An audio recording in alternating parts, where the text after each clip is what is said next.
Hey, and welcome back to another video from Channel C4 and Haggis. If you're new to this channel, my name is Bruce and I'll be your host today.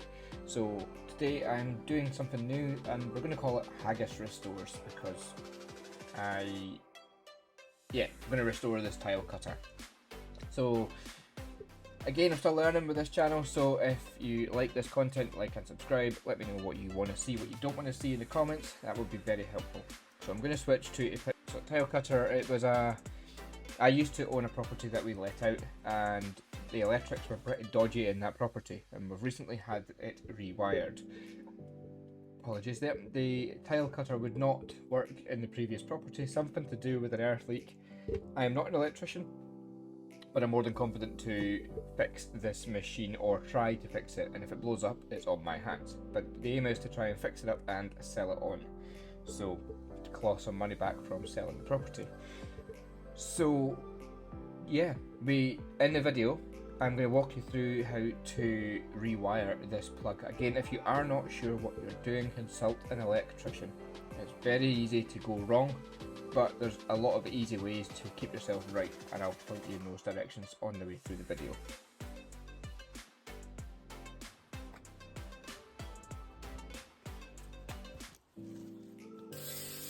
First thing I'm going to do is wash it, as it was sitting in my garage after the house for so long and it had loads of ceramic dust stuck on everything, and it wasn't seized but it wasn't moving very far. And the important thing to remember is always bag up any electronics, especially the motors and the plug. Now in this case it's not so important about the plug, as I'm going to be replacing the cable all the way through the machine. So basically I'm going to give this a good clean just now, scrape off all of the stuff that I need to get moving parts working again, and we'll go from there.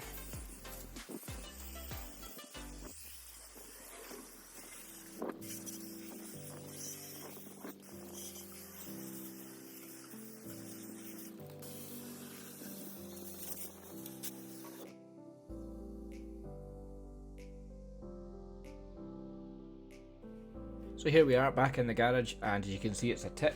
So the reason why I'm going to replace the cable is it's a little bit, you can see it's squished on the end and it's been moving quite a lot and it's been a wee bit cracked. Now I can only change the main feed cable in, as I don't have a spare cable for the water pump itself.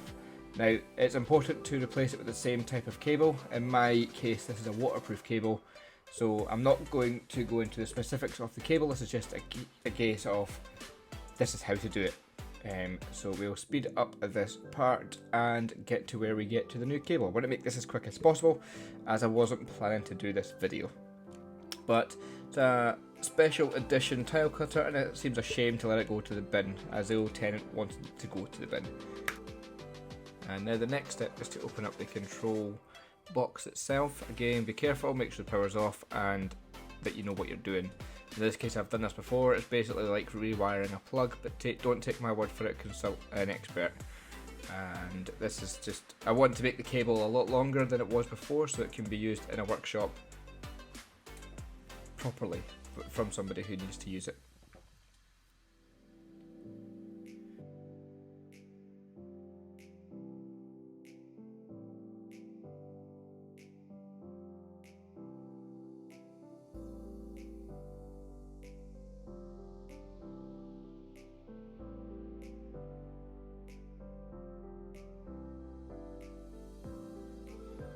Now that we've got the cover off, put it aside and keep the screws safe. Again, this is going to be my YouTube studio, this garage, so I want to fix everything, clear it, get it out there sorted.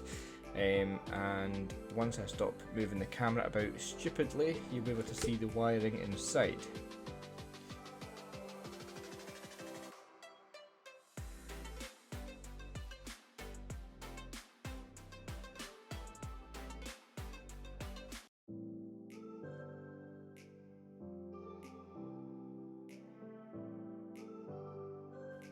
As you can see inside, you've got live, neutral and earth. The earth is yellow and green, the brown and the blue are your live and your neutral. Make sure you get the guidelines of where your wiring goes to. I'm going to put up a picture on screen just now and I'll leave it on for a few seconds so you can see the colour coding for your wiring.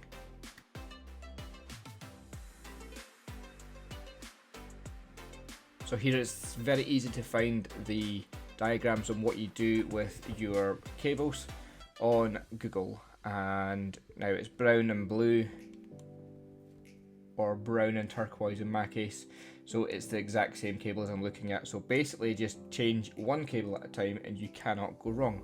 Make sure you make it nice and tight, and yeah, if in doubt, again, electrician, this is for advice and educational purposes only. I am more than confident and capable of doing this myself, otherwise I wouldn't do it.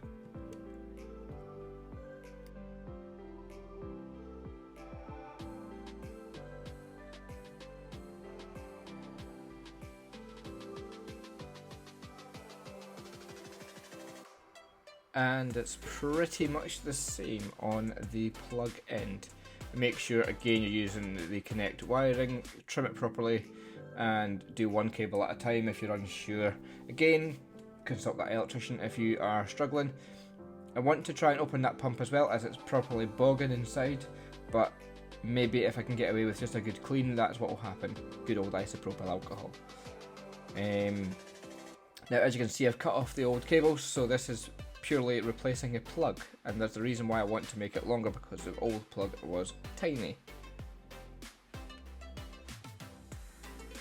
Now this plug is an RCD plug, so it will break. You've got the yellow button to test and then green to restart the plug again, which is why I would like to keep it. I'm going to put a new fuse inside here, but I'm going to speed this part up and then get to the finished part of the cable. And just as an FYI, make sure you put the rubber waterproof seal back on the cable before you attach it to the plug.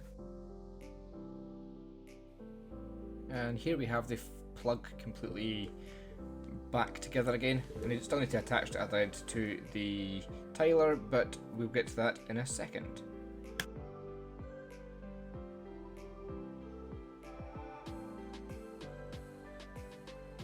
And in just reverse of taking out the wires, you pop in the new wires and make sure they're in the correct connectors.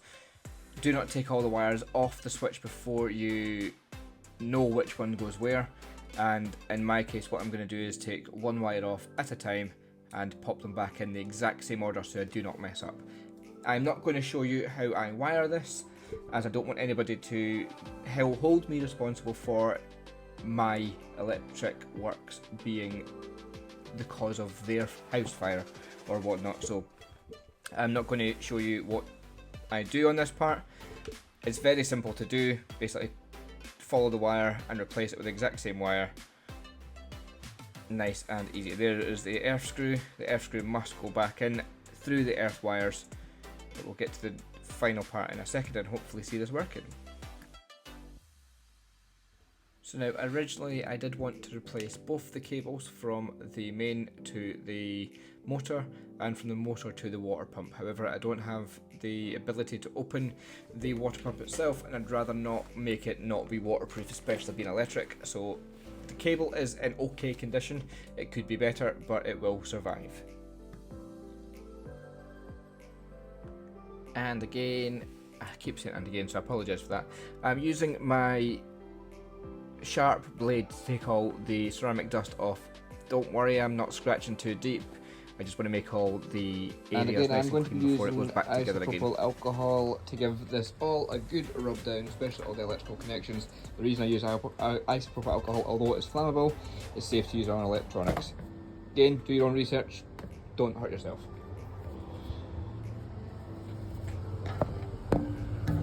Apologies if there's any noise in the background with motorbikes. I live on a main road.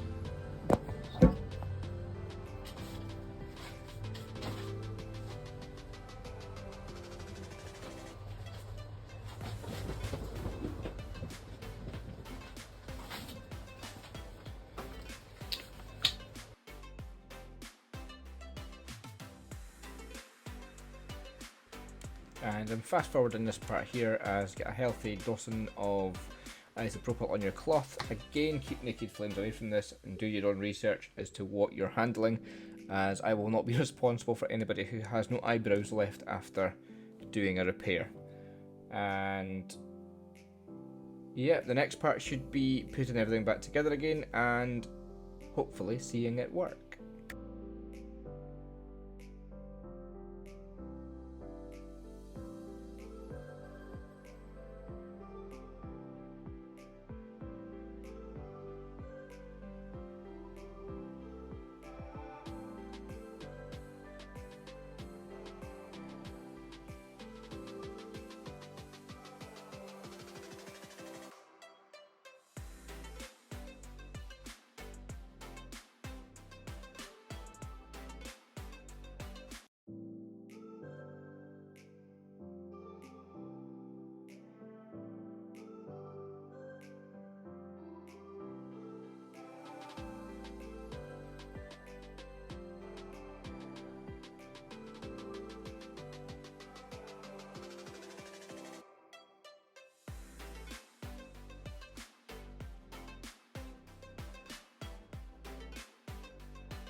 Now we have everything done. I haven't tested this yet, so I'm going to do the test live. Obviously nothing's working.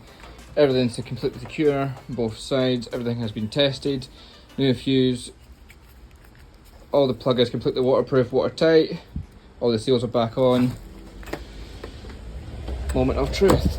So we plug it on first, and as I was talking about, the trip switch is already off, so you press green to put the switch on. It should click. That means it works. That means the RCD is working on this, I believe. So nothing's went off yet. Trip switch is still on. Moment of truth.